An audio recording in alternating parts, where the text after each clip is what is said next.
반갑습니다. 반갑습니다. 저희들이 원불교 교사 공부를 막 집약해서 지금 하고 있는데 이 기간에 정말 많이 이제 진도를 좀 나갈 수 있을 것 같아요. 향후에도 지금 저희가 변산 나가고 있어요. 제가 저번 주까지 변산의 그 분위기를 좀 얘기해 보려고 무척 제가 노력을 많이 했어요. 그게 어떤 분위기였는지. 우리가 분위기란 건 이런 거죠. 공간이라고 우리가 실질적으로 말을 하지만 공간. 우리가 저희도 저희 교당에 공간이 있어요. 제가 맡고 있는 공간. 또는 제가 어디를 가면은 저는 제가 반드시 있죠. 제가 가는 공간에. 제가 빠지지 않잖아요. 그러니까 저를 배제한 그 공간을 말한다는 것은 아무 의미가 없습니다. 그렇잖아요. 객관적 어떤 그 공간에 대한 얘기는 사실은 우리가 그냥 참고사항이지 그 공간에 제가 가요. 그렇잖아요. 이 공간이 이제 누가 말할 때는 어떤 공간이다 얘기를 했어. 많이 어떤 공간이다. 근데 실제로 이제 제가 이렇게 가요. 이 공간에. 그럼 이제 제가 이렇게 자리 잡은 그 공간이에요. 그 공간은 사실은 객관적으로 말하는 공간하고 또 달라져요. 그렇지 않습니까? 그러면 공간이 뭐냐 이겁니다. 공간은 결국은 제가 볼 때 사람이에요. 사람과 사람의 그 관계 같아요. 그러면 그 당대에 우리가 변산 지금 복례정사라고 할 때 그 복례정사라는 곳에 제가 복례정사를 하면은 좁은 의미는 석도함을 말하고 넓은 의미는 실상초당을 포괄한 그 도량이라고 말씀을 드렸어요.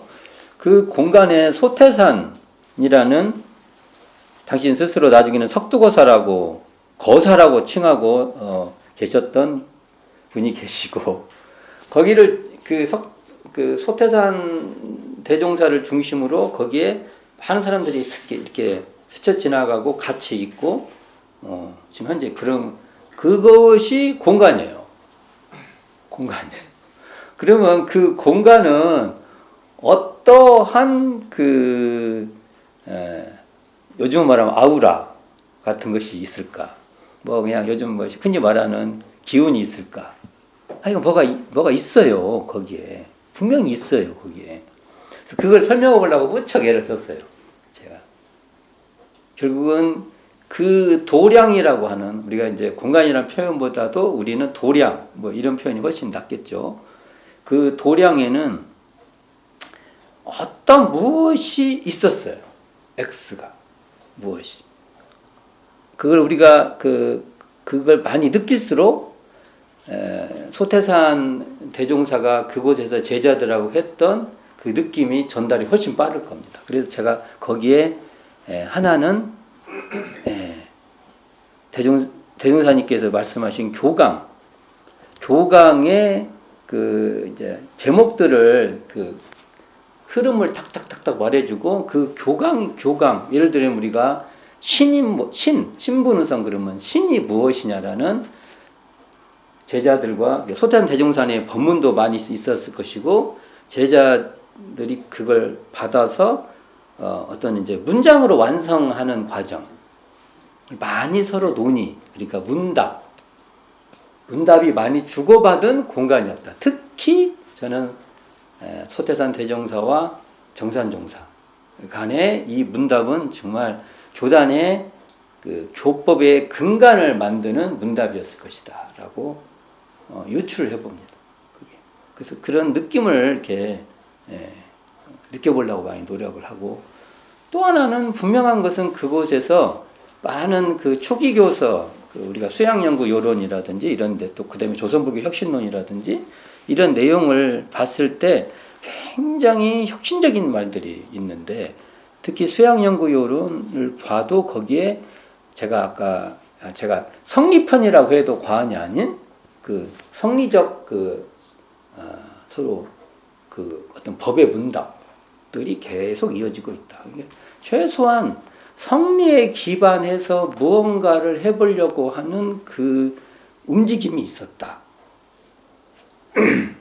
이렇게 봐야겠죠. 그게. 그 조선불교 혁신론 같은 경우는 이렇게 불교를 한편으로는 존중하면서도 그 시대적 한계성, 거기에 대한 굉장히 많은 논술들이 돼 있어요. 그런 것도 거기서 분명히 얘기가 된 겁니다. 대화가 되고 그것에 대해서 이제 더 명료하게 정리를 했고, 우리가 말하는 거하고 명료하게 정리하는 거 또 달라요. 그게 정리한다는 게 그렇게 간단치 않습니다. 그것을 끊임없이 아마 정리해 갔을 겁니다. 특히 거기서 불상숭배를 일원상, 불성 일원상 또는 신불, 나중에 앞에 보조 수식어가 하나씩 붙죠. 불성 일원상, 신불 일원상 또는 심체 일원상, 최종적으로는 법신불 일원상 이렇게 바꿔가지고, 그러면 법신불, 심체, 신불, 불성 똑같은 말이죠. 그러죠. 그래서 법신불이라는 걸 얘기할 때 이것이 마음 바깥으로 나가버리는 어디 자기 내 바깥에 있는 어떤 객관적인 어떤 원리, 원인, 이치 이렇게 말해버리면 곤란해진다는 겁니다. 안 맞잖아요. 법신불하고 신불, 심체 뭐 이런 말하고 이렇게 되면 안 맞는 얘기가 되지 않습니까? 마음 바깥에서 얘기한다는 건 다 안 맞다라는 얘기를 하는데, 이런 논의들이 그 공간에서 이루어졌다라는 것을 제가 또 강조를 합니다. 이제 이건 뭐가 이렇게 딱 눈에 없는 거라, 이게 참 그것을 우리가 스스로 공부하고 또 살펴보고 하면서 스스로 이렇게 느껴야 되는 그 어떤 공간, 제가 말하는 그 도량의 기운입니다. 그런 공간은 사실은 지금 저도 마찬가지죠. 제가 있는 공간이 제가 이렇게 움직이지 않습니까? 교당에 가고 또 사가에 있고 또 이렇게 또 여기도 마찬가지고 이 모임을 만나고 할 때 그런 그 정서들이 계속 이렇게 있어야죠. 근데 그게 없으면 이제 과제입니다. 우리한테 이제 과제 상황으로 떨어져 버릴 과제 상황으로 분명히 생기는 거죠. 그래서 이제 그 공간에서 이제 더 넓어질 수 있죠. 직접적인 공간이었지만 그 공간에서 이제 실상동도 이 공간에 이제 넓어지는 이제 공간이 되는 거죠. 그곳이 이제 실상동이에요. 복례정사가 있는 곳 실상동. 실상동에는 뭐가 있냐면 일단 실상사가 있어요.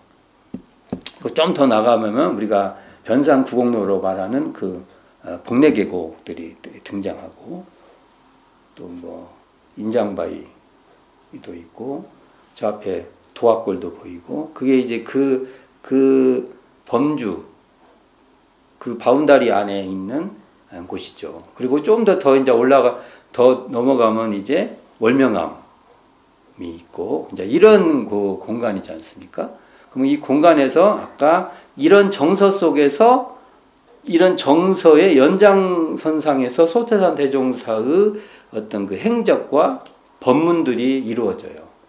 그렇게 되겠죠. 그래서 오늘은 오늘 이번 시간에 첫 번째 해보고 싶은 건 이거예요. 우리가 잘 알고 있는 실지불공의 법문입니다. 실상사에 가는 노부부 이야기 있지 않습니까? 그 이야기도 분명히 그 현장에서 이루어지는 일이에요. 어디냐? 제가 복례정사 그림, 뭐죠? 약도 같은 그거 있었죠? 52쪽. 요거 머릿속에 꼭 이것을 머릿속에 잘 두어라고 한 거잖아요. 그럼 한번 봅시다. 여기 보면 쌀인문 있죠? 쌀인문. 네. 쌀이문 앞에 밭이 있고, 그럼 이 밭들에서 대종사님도 일하신 거예요. 그럼 한번 상상해 봅시다. 이 밭이 있다고 느껴지는 곳에서 대종사님도 이곳에서 괭이질을 하고 뭔가 일을 하셨겠구나. 이런 정서를 한번 가지고 이 땅을 한번 볼 필요가 있죠. 이런 땅들을. 자, 그러면 이 쌀인문 바깥으로 길이 이렇게 있는데 이 바깥에 길을 따라서 실상사로 가는 길이 있겠죠. 그러면 대종사님께서 이 뭐 어딘가에 이 근처 마당 어딘가에 뭐 일을 보시다가 노부부가 지나가는 것을 보고 대화가 이루어지는 거죠. 어디서 대화를 하셨을까? 여기. 이것도 우리가 상상해 볼 필요가 있는 겁니다. 그러나 여기서 멀리 떨어진 곳은 아니겠죠. 그겠죠. 대전사님이 이렇게 옆 마당 근처에 있었다가 지나가니까 보니까 이렇게 어디 가십니까? 이렇게 부르고 여기 저마치 떨어지면 어디 가세요? 이렇게 부를 수 있는 거 아닙니까? 그러니까 뭐 이제 실상사 부처님께 불공하러 간다. 이제 그러니까 이제 이렇게 대화가 이루어지고 이제 처음에는 멀리 떨어졌는데 대화 이루어다 보니까 이 부분들이 실상사 가깝게 우리 실상초당 가깝게 오실 수도 있고 이제 많은 생각을 해볼 수 있는 거죠. 여기 분명히 이 쌀인문을 중심으로 이렇게 되고 여기 이렇게 밑에 보면은 이런데 뭐 목단도 심고 작약도 심고 해서 이렇게 화단같이 이렇게 조그맣게 있는 거예요. 이게 길게 이건 아마 경계석 이 집하고 이 가는 길하고 경계를 세우려고 아마 이런 것도 있고 그랬을 거예요. 어쨌든 여기서 대화가 이루어지는 겁니다. 자, 이것을 71쪽을 펴보시기 바랍니다. 제가 타이틀을 어떻게 전했냐면 제가 뭔 명명을 많이 해놔요. 이 책에다가 명명 이렇게 명명을 시켰는데 동네정사 실지불공의 길 이렇게 명명을 해본 거예요. 이름이 안 붙으면 그게 별로 가치가 없게 돼요. 그래서 지금 이 현재 여기 보면 73쪽 보세요. 이 사진이 현재 이쪽 어딘가의 길에다가 그 실지불공의 길이라고 우리가 명명을 시킬 필요가 있는 겁니다. 이게 지금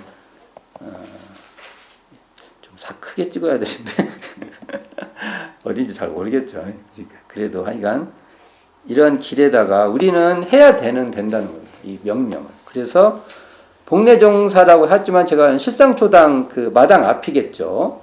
실상초당 마당 앞. 거기에 실지불공의 길이라는 그 타이틀을 건 우리는 길을 우리는 알고 있어야 된다. 그리고 그 길이 바로 우리에게는 의미 있는 길이다. 어떤 길이에요?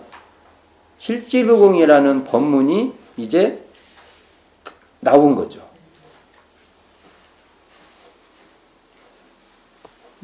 메이드 인 변산. 실지불공. 그죠? 거기서 그 법문을 한다는 건 상당히 그 의미가 있는 거죠. 직접 하신 거잖아요, 거기서. 자, 그럼 우리는 잘 알고 있죠? 한번 그래도 그 법문을 한번 읽어봅시다. 교의품 15장. 한번 읽어봅시다. 교의품 15장. 자, 이 교의품 15장을 읽을 때는 어디를 생각해야 한다고요? 실상초당 앞에 그곳을 우리는 생각을 하면서 그래서 한번 15장 한번 천천히 읽어보도록 하겠습니다. 15. 대종사 복례정사에 계실 때 하루는 어떤 노인 부부가 지나가다 말하기를 자기들의 자부가 성질이 불순하여 불효가 막심함으로 실상사 부처님께 불공이나 올려볼까 하고 가는 중이라고 하는지라. 대종사 들으시고 말씀하시기를 그대들이 어찌 등상부에게는 불공할 줄을 알면서 산 부처에게는 불공할 줄을 모르는가. 그 부부 여쭙기를 산 부처가 어디 계시나이까. 대종사 말씀하시기를 그대들의 집에 있는 자부가 곧 산 부처이니 그대들에게 효도하고 불효할 직접 권능이 그 사람에게 있는 연고라. 거기에 먼저 공을 들여오니 어떠하겠는가. 그들이 다시 여쭙기를 어떻게 공을 들이오리까. 대종사 말씀하시기를 그대들이 불공할 비용으로 자부의 뜻에 맞을 물건도 사다 주며 자부를 오직 부처님 공경하듯 위에 주어보라. 그리하면 그대들의 정성을 따라 불공한 효과가 나타나리라. 그들이 집에 돌아가 그대로 하였더니 과연 몇 달 안에 효과가 되는지라. 그들이 다시 와서 무수히 감사를 올리거늘 대종사 옆에 있는 제자들에게 말씀하시기를 이것이 곧 죄복을 직접 당체에 비는 실지불공이니라. 자, 이제 이게 대종사님의 그 아주 이게 상징적인 법문 중 하나예요. 이게 이 법문이. 그래서 이 법문은 사실은 나중에 또 제가 그 변산에서 했던 법문만 쫙 모아서 한번 또 정리할 거예요. 변산에서 하셨다고 하는 법문은 싸그리 한번 훑어볼 겁니다. 이제 이때 공타원 조정원 교무님께서 아마 이제 그 당대 말씀들을 많이 이해하셔서 이것을 더 풍요롭게 정리를 한 그 설법이 계세요. 그 설법을 한번 또 살펴볼 거예요. 이제 그냥 오늘은 조금 더 내용적으로만 좀 살펴봅시다. 여기서 핵심은 효도하고 불효할 직접 권능이 어디에 있냐 이거예요. 이게 이 대행사의 말씀은 저기 실상사 부처님은 효도하고 불효할 직접 권능은 없다 이겁니다. 그렇죠. 효도하고 불효할. 근데 이 방법을 또 어떻게 말씀하시냐면 자부의 뜻에 맞게 해라. 이게 하나의 방법이고, 그리고 그 자부를 부처님 공양하듯 위해 주라. 위한다는 거. 그러면 그 정성에 따라서 불공한 효과가 있을 것이다. 라는 이 정도의 말이 이 말의 핵심입니다. 굉장히 이제 핵심적인 내용인데, 그러면서 이게 또 하나가 뭐가 있냐면은 죄복을 당처에 비는 실지불공이야. 이 당처가 나와요. 당처란 건 뭐예요? 우리가 실제로 만나는 곳이에요. 이게. 그리고 이게 죄복이라는 개념이 나옵니다. 죄복. 자, 이 죄복 한번 생각해 봅시다. 죄복. 복은 내가 받아요? 안 받아요?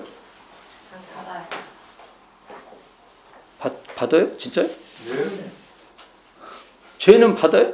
네. 죄는 지치 어떻게 받아요?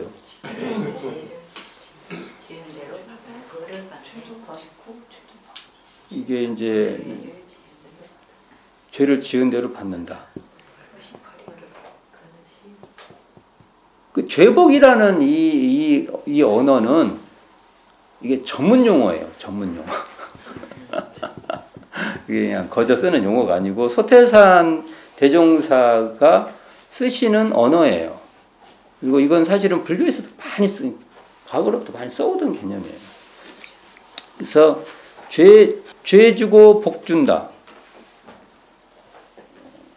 내가 복은 준다. 이건 좀 말이 좀 되는 것 같은데 복을 주나? 내가 복을 줘요? 주면 받지. 복은 내가 받는 거 아니에요? 복은 받죠. 개념 얘기를 해보는 거예요. 그 죄를 줘요? 아니, 죄는 짓는 거고. 그럼 어떻게 이거 죄 여기 보면 뭐라고 돼 있어요? 죄 예? 이게 여기를 보면 다른데 이제 이 법문은 사실은 이 법문만 가서 공부할 게 아니라 대종경에 보면은 죄복과 관련되는 부분이 나와요. 이 죄복과 관련된 부분은 어찌 보면은 대종경 교의품 속에 있는 신앙품이에요. 짧게 그것만 나눠서 신앙품이라 할 수. 여기 보면 죄 주고 복 주는 증거 이런 걸 대종사님 말씀을 많이 하세요. 죄복의 근본처 또는 죄복의 본래처도 나오던가 죄복의 근본 뭐 이런 말들이 나와요. 하여간 죄복의 근본처도 나오네요. 그리고 죄 주고 복 주는 증거는 또 나오고 죄 주고 복 주는 증거는 많이 나오고 죄복의 출처 뭐 이런 용어들이 막 등장합니다. 그래서 이 말을 그냥 그 대종경을 읽을 때도 그냥 훅 지나가면 안 돼요. 그걸 이렇게 잘 대종사님이 어떤 의도로 쓴 거예요. 그냥 막 생각나는 대로 막 하시는 말씀이 아니라 뭘 가지고 말씀하신 겁니다. 그러면 이게 우리가 이 말씀을 이제 이것부터 하면 안 되겠다. 이제 자 여기서 이제 중요한 것은 일단은 하여간 죄복을 직접 당처에 빈다고 한 겁니다. 이게 그거 이제 대종사님께서 여기서 여기 등장한 첫 번째 누가 등장해요? 노부부. 그 다음에 자부. 또 배경으로는 누가 등장하냐면 등상불 부처님이 등장해요. 이 관계예요. 이 관계. 이 관계가 여기서 등장하지 않습니까? 여기서요. 근데 여기서 내용은 결국은 부처님은 실질적인 부처, 삼부처가 중요하다 얘기를 한 겁니다. 삼부처. 삼부처는 누구냐? 자부다. 며느리. 근데 며느리가 왜 부처냐 하니까 이 며느리가 효도도 할 수 있고 불효도 할 수 있으니까 부처님이다 이렇게. 그럼 어떻게 돼? 이게 법이하고 관계가 있어요, 없어요?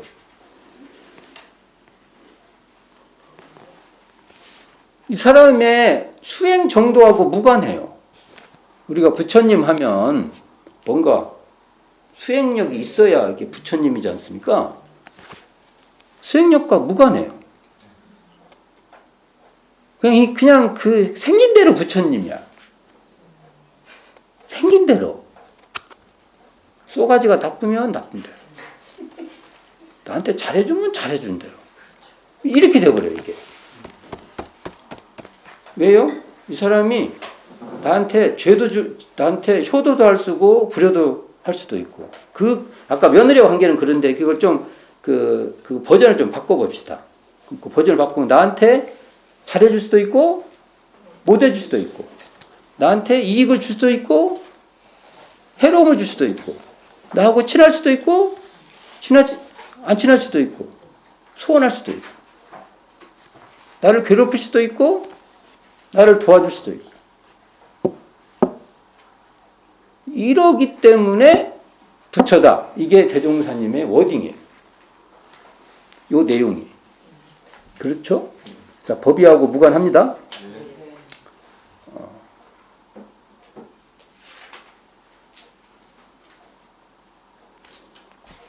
만약 그러면 곤란하지. 이게 참 부처님이라고 우리가 말하는 이 말이 곤란하다고. 이게 따뜻한 것만 아니요. 부처님은. 부처님이 이렇게 편하고 나를 다 해주고 그런 존재만 부처님이 아니게 돼요. 이렇게 되면. 그렇죠? 자, 이 말대로 가면 그렇게 되는 거죠? 이렇게 되는 거죠? 그러니까 부처님은 어떤 분이냐? 내가 손을 딱 내밀으면 내 손을 잡아줄 수도 있고 안 잡을 수도 있어. 또 부처님이 누군가가 손을 내밀어줘야만 나는 그 손을 잡을 수도 있고 내가 못 잡을 수도 있는 거예요. 일단 조건이 그렇게 돼요. 안 내밀어줬다고 해서 그것을 전제 조건을 할 수가 없어. 그렇죠? 근데 우리는 안 내밀어줬다고 막 그러잖아요. 지금 현재 그걸 왜 나한테 손을 안 줬냐 이거야. 이게 이 논리 구조가 이렇게 돼요. 이게 요 논리 구조가. 자, 그러면 그걸 대종사님께서 삼부처라고 했는데 살아있는 부처라고 했는데 그거 받아주세요? 그게 받아지냐고.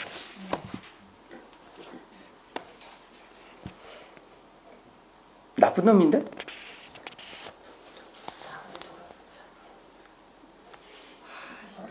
아니 모두가 부처님이 나를 괴롭히는데 그게 그렇게 정서적으로 받아들이기는 어려울 겁니다. 그게. 그러면 만일 그러니까 대종사님이 봤을 때 죄 주고 복 주는 증거를 설명할 수 있다. 그 다음에 죄복의 출처, 죄복의 근본처, 그게 전부 다 삼부처 이거하고 다 연결되어 있는 말이에요. 우리가 사은할 때 이게 다 연결돼요. 사은을 사은이라는 말을 이해할 때 지금 아까 제가 오늘 방금 한 얘기하고 다 연결이 돼요. 지금 이 테마를 잘 살펴봐야 돼요. 이 테마를. 이 말씀에 하이라이트 굉장히 설명을 잘 해드리는 것이 어디냐면 요은품 34장에 한번 봅시다. 요은품 34장.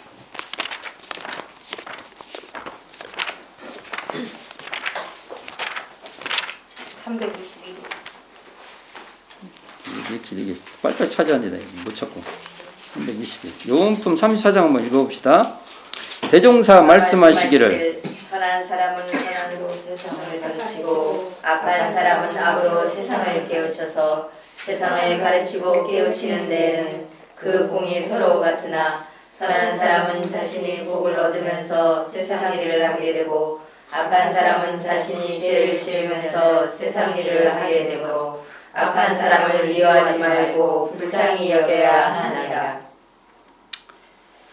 자, 이건데 지금 이 말씀이 사실 이 말씀이 사은 신앙을 이해하는 데도 굉장히 중요한 말씀입니다.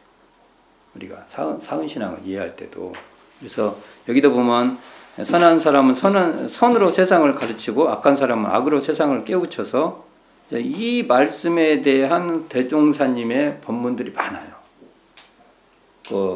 옛날에 여기도 보면은 뭡니까? 남산에 가셔서 청년들과 만났을 때 어떤 단체들이 안 좋은 단체다 하면서 막 하니까 그것도 세상의 몰입꾼이다 라는 말을 하면서 그렇게 말씀하십니다. 이게 다 연결된 대상이 굉장히 일관됩니다. 그렇죠? 그리고 세상을 가르치고 깨우친 데는 그 공이 서로 같으나 여기 중요하죠. 선한 사람은 자신이 복을 얻으면서 세상 일을 하게 되고 악한 사람은 자신이 죄를 지으면서 세상 일을 하게 되므로 이렇게 나옵니다.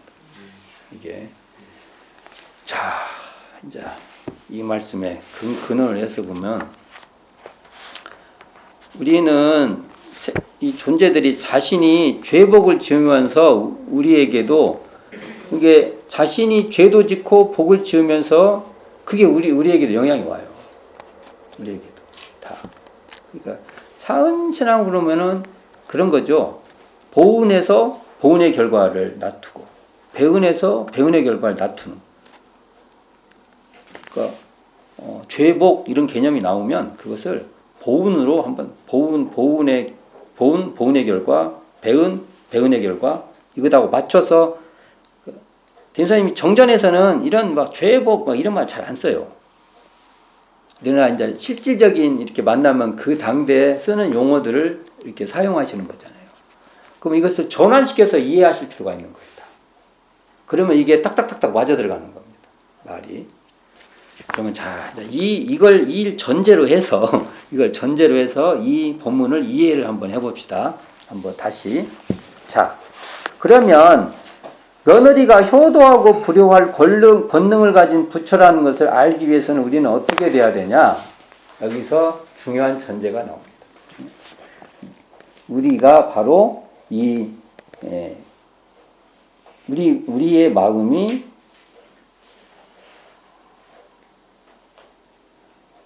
텅 비고 고요한 마음이 될 때, 그러니까 집착도 평소에 가진 집착도 좀 더 적고 할 때 훨씬 더 효도하고 이 며느리가 효도하고 불효할 권능이 가진 부처라는 것이 더 확인합니다. 사실은 며느리가 효도하고 불효할 권능이 있다는 것이 뚜렷한 자리가 텅 빈 자리. 그 자리가 고요한 자리.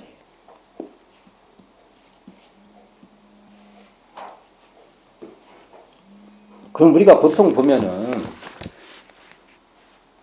실지불공 자리하고 우리가 마음이 드러나는 거하고 딱 단절돼서 이해를 시켜요. 그게 객관적인 어떤 대상을 놓고 공부를 하는 것 같이 설명을 해요. 그렇잖아요. 이게 이런 이해시킬 때. 그게 아니에요. 며느리가 효도하고 부려할 권능이 있다는 그것이 명백해질 때 우리는 우리가 바로 텅 빈 자리를 드러내고 있는 거예요. 그러니까 이게 떨어져 있는 게 아니에요. 이게. 그래서 이제 이 법문인데 한번 이걸 다시 제가 한번 버전 한번 바꿔볼게요. 자, 버전을 제가 한번 바꿔본다는 거예요. 버전을. 자, 의견을 내가 냈어. 의견을 내고 안 내고는 내 몫이에요. 근데 그 의견을 응하고 응해주지 않는 것은 저쪽 몫이에요. 그러니까 그게 저쪽 몫인지 우리가 명확하게 알아야 돼요. 그 명확하게 안다는 것은 거기에 다른 것이 붙지 않아요. 다른 생각이. 그럴 때가 그게 텅 빈 마음이에요. 그게 청정한 마음이고, 그게 고요한 마음이고, 그게 명백한 마음이고, 그게 신령한 마음이고, 그게 깨어있는 마음이에요. 깨어있는 자리입니다. 그러니까 그럴 때 우리가 깨어있는 자리에 있다는 것은, 그게 받아줄 수도 있고, 안 받아줄 수도 있는 것이 확인해야죠. 근데 왜 이렇게 안 받아줘?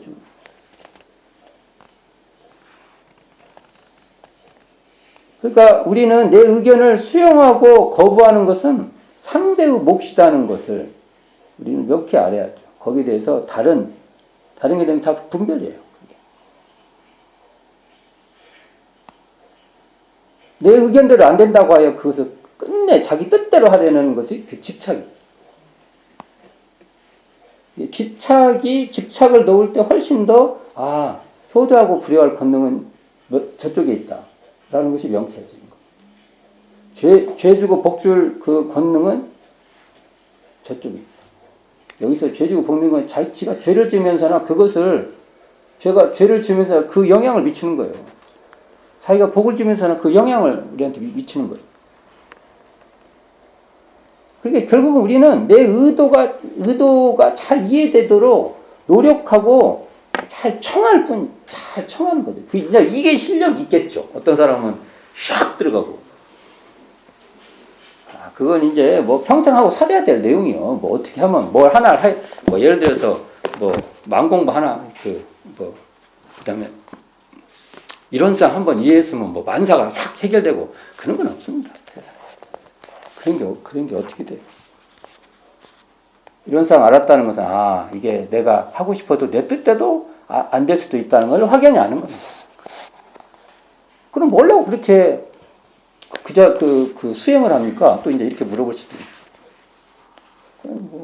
본인이 알아서 하셔야지. 그것까지 설득시켜요, 그거. 설득시킵시다. 설득시키고 싶은 말 하나도 없어요. 안 하면 되는 거죠, 그걸. 설득을 시켜야 돼요. 그러니까 우리가 노력은 하되, 그것을 잘 되도록 노력해야죠, 우리가. 그러나 우리가 집착은 안 하는 거예요.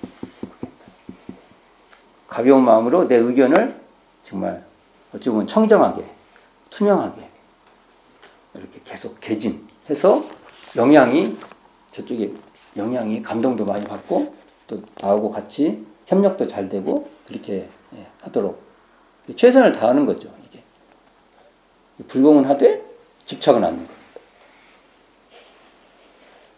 그러나 우리의 이 불공은 단순히 그냥 일만 잘하는 불공이 아니라 마음까지 확연히 드러나는 불공이에요. 대종사님이 십질공이라고 할 때 놓치기 쉬운 것이 이런 거예요. 거기에 아까 말했는데 불공을 잘했는데 그 자리가 청정한 자리라는 것도 모르고 이러면 일반 사회에서 더 사람 움직이는 데는 돈이 더 잘 움직일 수 있어요. 그러면 누가 더 사람을 잘 움직이는데 돈이 훨씬 빨라요. 돈이. 그렇게 살려고 안 하는 겁니다. 이게 지금. 이게 돈을 갖고 뭘 해도 이런 정신으로 하는 거죠. 이런 정신. 그래서 그 십지불공 이 이야기는 굉장히 중요한 건데 다음에 한번 이 그 본문 정리할 때 이 내용을 좀 더 이제 훨씬 더 구체적으로 한번 얘기를 할 거예요. 이거. 근데 오늘 얘기한 중에 중요한 것은 이 실지불공 이 이야기가 우리의 교입 그 대종경 교입품에 죄복과 관련된 것은 싸그리 같이 모아서 보셔야 돼요. 죄복만 나오면은 다 한 자리에 모아 놓으세요. 쭉. 사실은 제 유튜브에 정전 이야기 그 유튜브에 제가 이거 한번 정리해 놓은 게 있어요. 죄복과 관련된 거. 그걸 보면 조금 더 수월하게 이해가 되겠죠. 스스로 해보는 건 굉장히 중요합니다.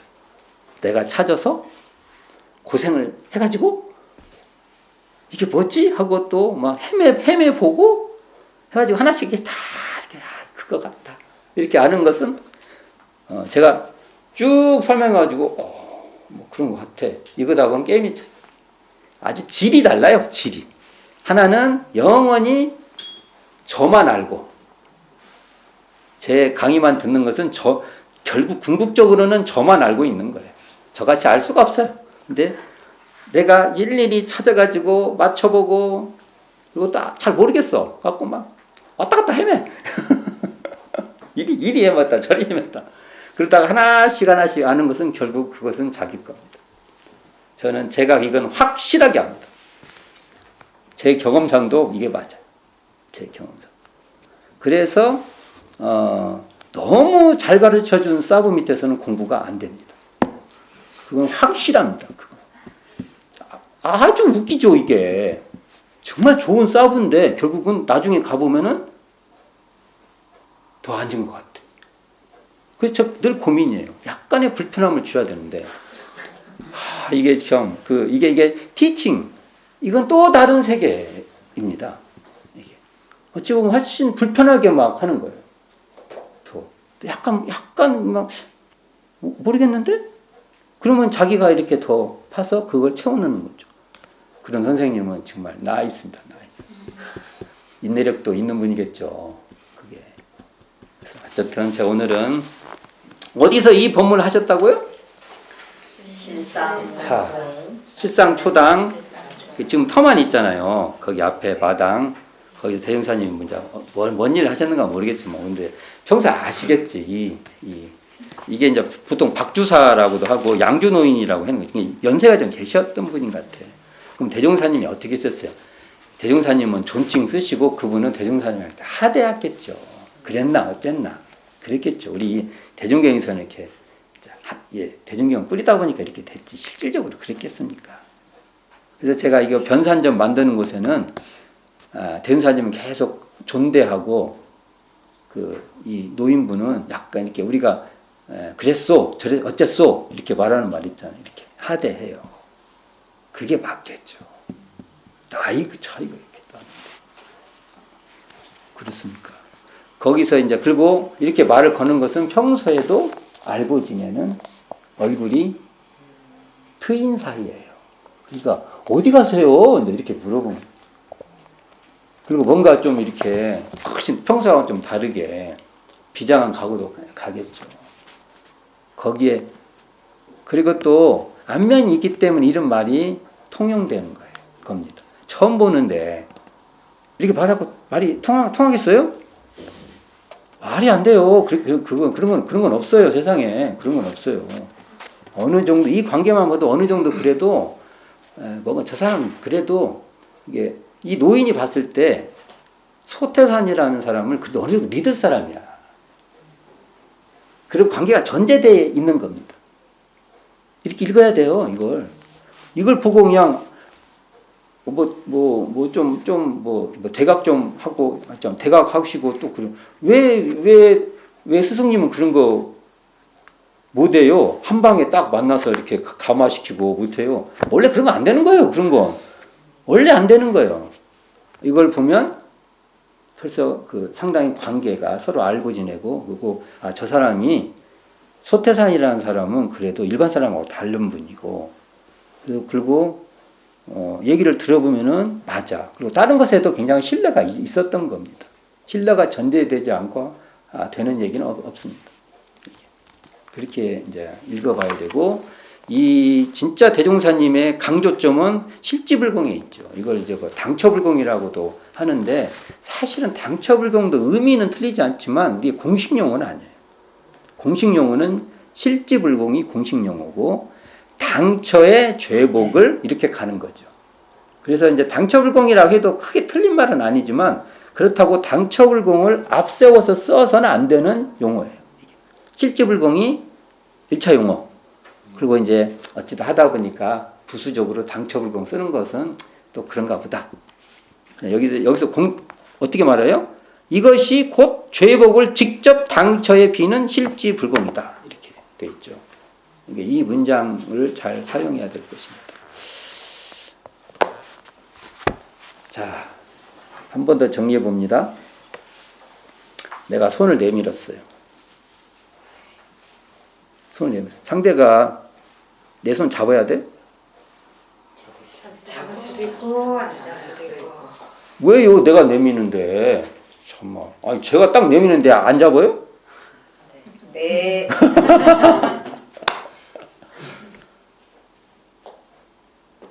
근데 그렇게 생각 안 할 수 있지 않습니까? 그렇죠? 분명히 맞죠?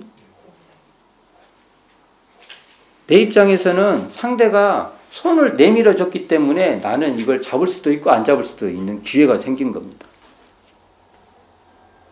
입장을 또 바꿔놓고 보면 이건 굉장히 상호적 관계인데, 저쪽 입장에서는 내가 그렇고 내 입장에서는 또 저쪽이 그렇고, 이렇게 서로에 따라서 그렇게 되는 거잖아요. 근데 이 지점 우리에게 굉장히 중요한 건데, 이것을 이해하는데 우리가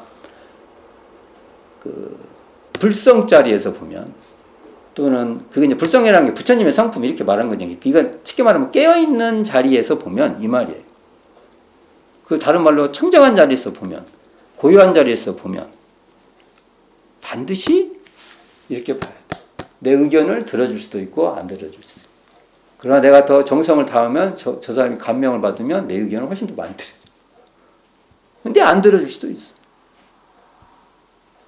이게 기계적으로 내가 이만큼 하면은 반드시 그러면 상대방은 도구게? 상대방은 어떻게 도구로 씁니까? 아니, 이게 부처라고 했는데 어떻게 도구로 써요? 우리가 하다 보면 어떤 대상들을 도구로 쓰려고 하는 게 많아요. 그거 안 돼요. 그건 대종사님, 이게 여기에 보면 이것도 결국은 처처불상 내용 중 하나인데, 삼부처를 할 수가 없어요. 그러니까 이 법문은 그 현장이라는, 이게 분명히 현장이 있어요. 이게. 제가 아까도 말했잖아요. 메이드 인 복내정사. 법문이야. 거기서 느껴보는 감각을 우리가 한 번씩은 해볼 필요가 있죠. 야, 여기서 이 부분 대종사님께서 이렇게 쫙 했다. 거기서 또 이 법문을 쫙 읽어보는 느낌, 이런 것도 반드시 있어지기를 바라고, 다음 기회에 한번 이것을 제가 이제 좀 더 구체적인 내용을 가지고 한번 더 설명을 한번 해보겠습니다. 이 본문을 그 현장에서 한번 다시 해볼 수 있는 기회가 되기를 바랍니다. 수고하셨습니다.